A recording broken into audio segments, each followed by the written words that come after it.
With the recent release of the first image from Jurassic World Dominion, I thought it'd be a good time to revisit the entire series, beginning with Steven Spielberg's classic Jurassic Park. The 1993 action-adventure film, based on a novel by Michael Crichton, centers around an attempt to start a theme park where people can see real dinosaurs cloned by a team of scientists. In order to appease his investors after a deadly accident, park creator John Hammond is forced to hire experts in the form of paleontologists Alan Grant and Ellie Sadler, as well as mathematician Ian Malcolm, played by Sam Neill, Laura Dern, and Jeff Goldblum, respectively. Directed by the venerable Steven Spielberg towards the end of his long career peak, the film grossed about $912 million in its initial run, becoming Spielberg's third film to become the highest grossing film of all time, a box office hat trick that has yet to be recreated. Sorry, James. With a weighted average of just 68 out of 100 on Metacritic and no nominations for Best Picture or Best Director at the Academy Awards, for whatever that's worth, I was surprised to find that this wasn't an immediate critical darling. Here's a negative review from when the movie came out. Perfectly passable kiddie escapism. It has a thrill or two and a chill or three, but it has no poetry, little sense of wonder, no resonant subtext, Jungian or otherwise, no art. When it's over, it's gone.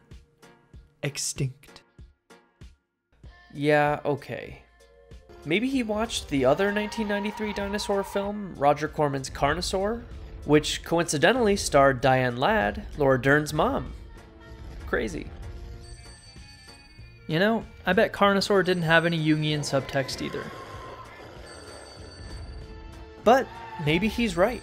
To preface, I haven't seen this movie in a very long time, probably close to 10 or 15 years if I'm being honest, but it's just one I saw so many times as a kid that every frame and sound effect is just embedded in my brain, so I haven't felt the need to. I was curious. Was I going to be disappointed? Will this childhood favorite end up falling flat as an adult with a more keen eye for film? Well, folks, I'm here to answer that question. Without further ado, let's find out if Jurassic Park holds up.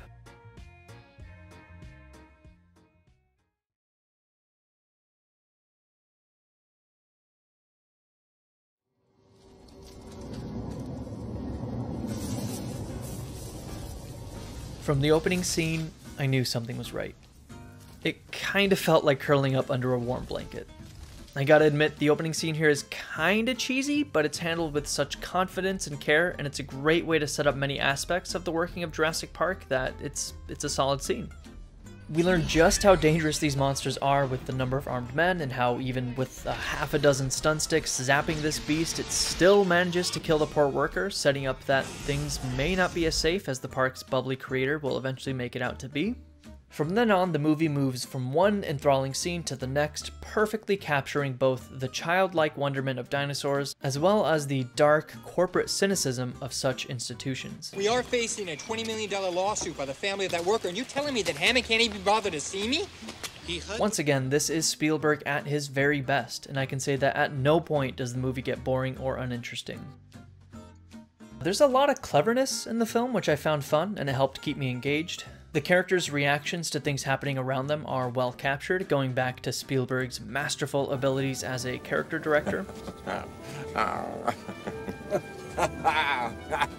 So I didn't cast movie icon stars to play the different characters. I try to cast really, really good actors.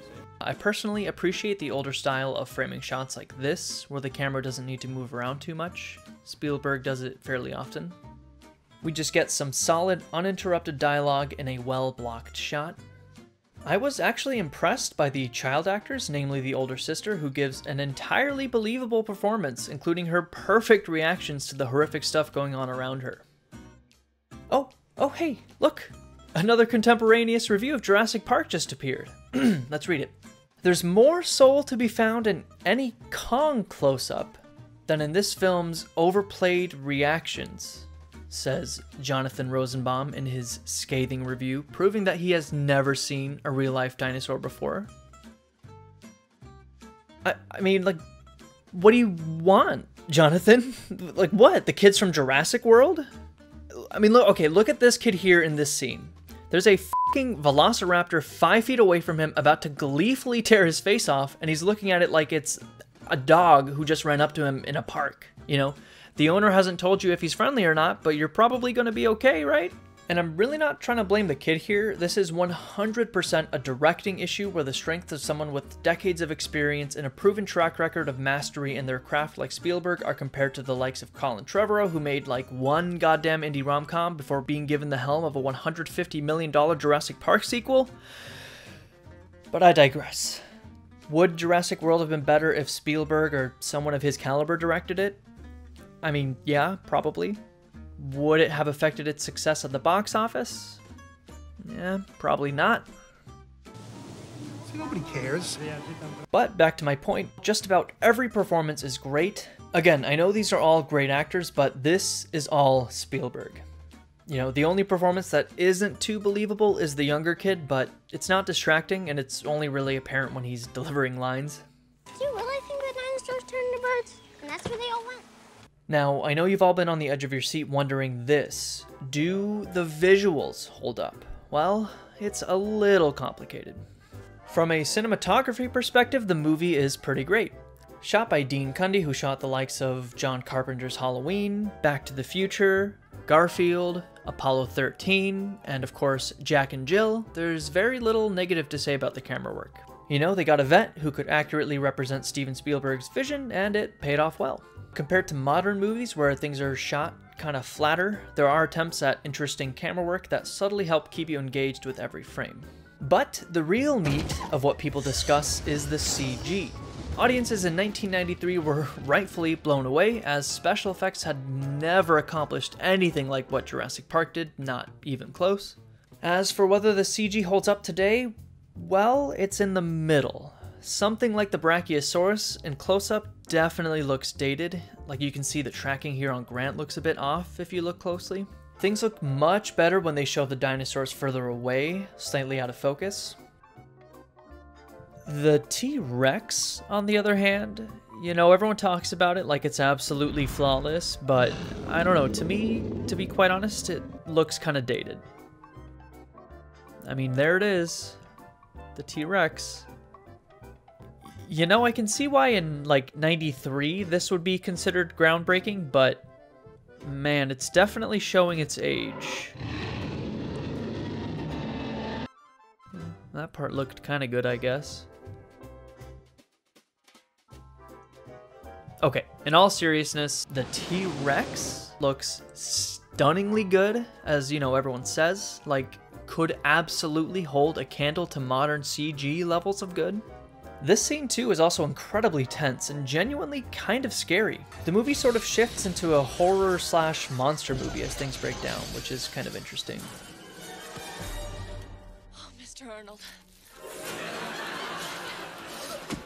The animatronics are also fantastic, having been done by industry vet Stan Winston, who also worked on Aliens, Predator, the Terminator films, and more.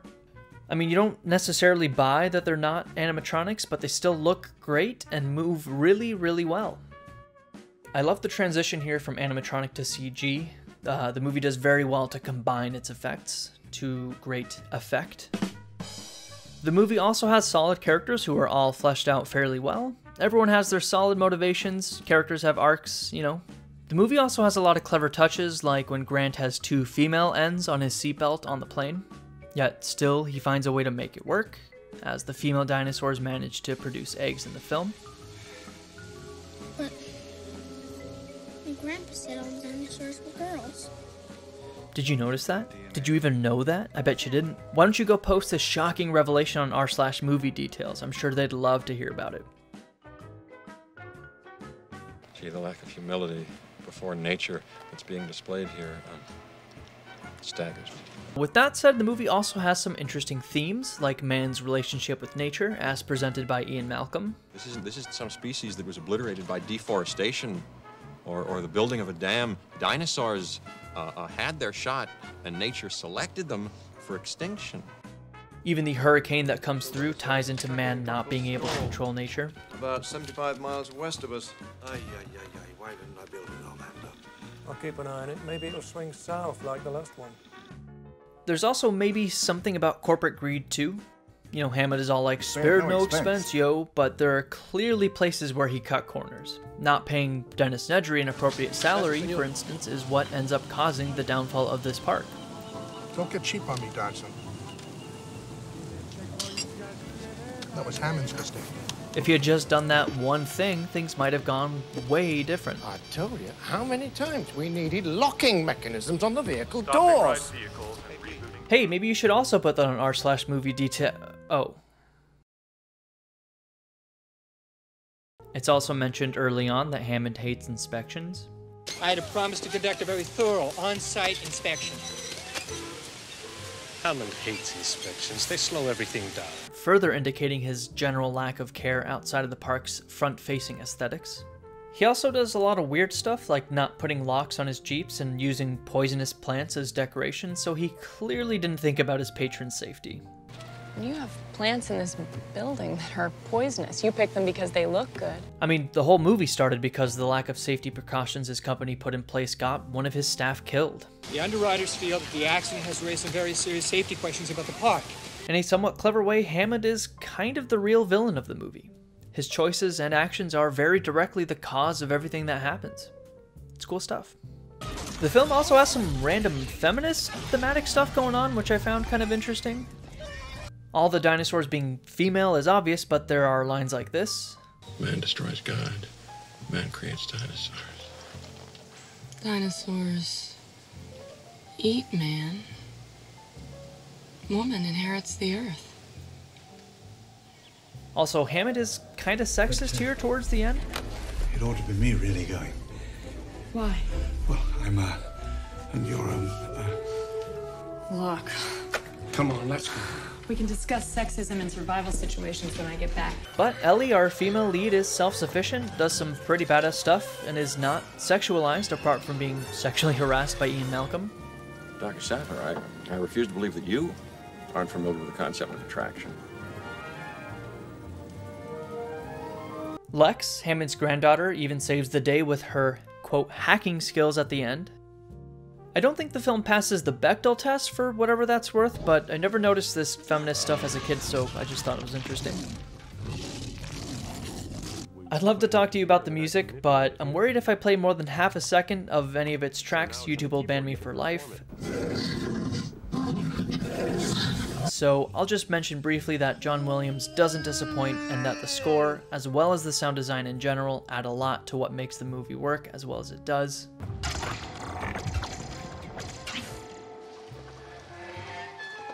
Okay, I've been gushing. Let's talk a little more specifically about what doesn't hold up. That is one big pile of shit.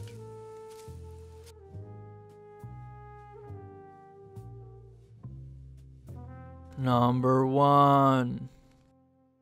Well, the Brachiosaur looks kind of dated, but I already mentioned that. Let's see here. Oh, this cut to the storm looks a bit weird. Like it looks like it's stock footage or something? I don't know. It just doesn't match very well with the preceding and subsequent shots. Oh, some of the tech talk is very 90s. Just sit in a room and never come out and play on your computer. I'm a hacker. That's what I said. You're a nerd. I'm not a computer nerd. I prefer to be called a hacker. It's a Unix system. I know this. God damn it! Hate this hacker crap. It's an interactive CD-ROM. Look, see? You just touch the right part of the screen and it talks about whatever you want. And this video chat is clearly some kind of QuickTime file, not an actual video chat, but like, whatever. Listen, you gotta give me the time. I did a test run on this thing. It took me 2 You know, the truth is, this is a near perfect movie, both in your memories and as it stands today. It also has a very clear and concise ending. Watching it felt like the conclusion to this story, including wrapping up all of its themes. You know, man can't control nature, Jurassic Park is done, and projects like it are doomed to failure. Hammond even admits this. Mr. Hammond, after careful consideration, I've decided not to endorse your park. So have I. This movie, as its own thing, is damn near perfect. I can say unequivocally that the movie holds up exceptionally well today, and I think that anyone watching this movie for the first time or their last time, young or old, will get a lot out of it.